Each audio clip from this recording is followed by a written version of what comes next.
On ne les voit pas, mais ils sont bien là. Équipe administrative, techniciens, régisseurs, partothécaires et garçons d'orchestre de l'Orchestre national de Lille doivent tout mettre en œuvre pour la réussite du concert.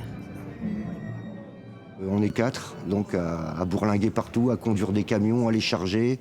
Les musiciens travaillent leur musique. Nous, on travaille les pupitres, les chaises, les pieds d'instruments. On installe tout au millimètre, en fait. Et voilà, les musiciens sont de plus en plus exigeants parce que la musique l'est davantage aussi qu'avant. Il y a des petites choses avec les années, avec le métier que j'ai compris.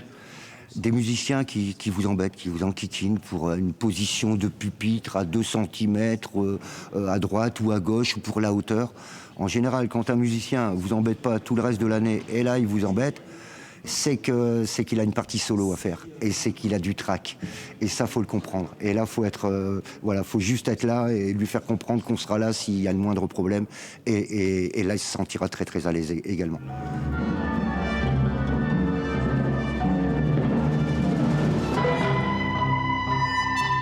Ils nous chouchoutent et ils le font très bien et c'est très important en fait parce que parfois on a des programmes avec une exigence vraiment technique où c'est très compliqué, on a beaucoup de notes compliquées à jouer et d'avoir ça nous facilite le travail en fait, ça nous permet de juste avoir à nous concentrer sur la musique, essayer de produire le plus beau son, la plus belle chose avec notre instrument et c'est pas toujours gagné. Il y a un autre aspect dans les personnes de l'ombre qui nous assistent, c'est la bibliothèque.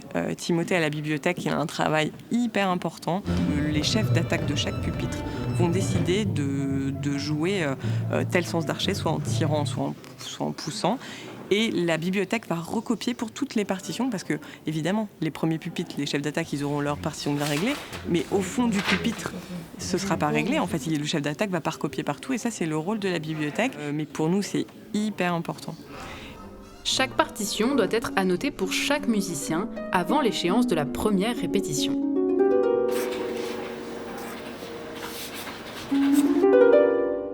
Mon travail consiste à préparer les partitions pour tout l'orchestre, assez en amont pour que tous les musiciens puissent travailler et être à l'aise au moment des premières répétitions et surtout du concert qui suit. Une journée type comme aujourd'hui, c'est une journée de première lecture. C'est la première fois que les musiciens lisent les partitions avec le chef d'orchestre.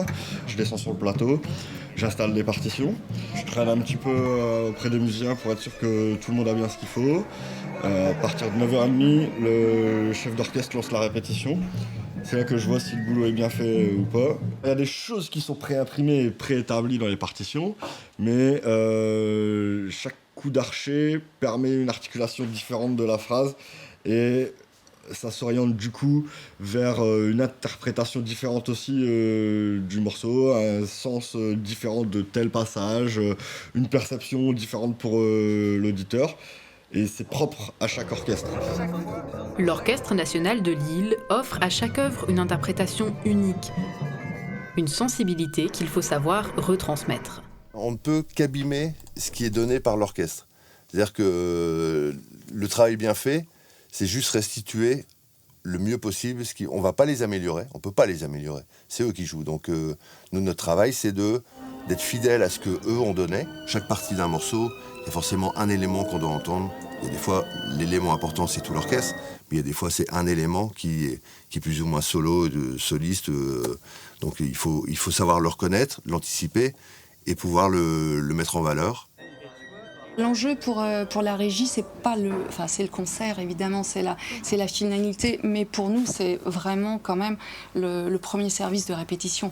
Pour nous, oui, les musiciens doivent avoir tout ce qu'il faut en matière évidemment de partition, de mobilier d'orchestre, d'instruments, de qualité de lumière, si on fait du cinéma ou si on fait des opéras en version semi-scénique. Pour nous, toutes les conditions doivent être réunies dès la première répétition.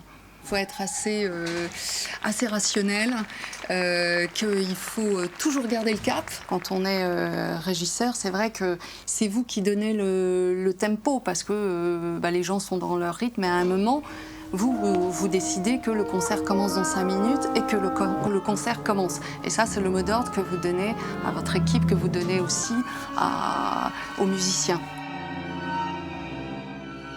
Je suis là au début des répétitions souvent, donc on a la musique, on prend la musique en plein dans le bide, quoi, dans le corps, on a des émotions, rien que là. Et ensuite, quand on est en coulisses pendant le concert, oui, c'est le succès, les applaudissements, le chef content, les musiciens qui sortent et qui, voilà, épanouis. Voilà, moi je travaille pour qu'ils soient heureux. Et s'ils sont heureux, je serai heureux. Voilà.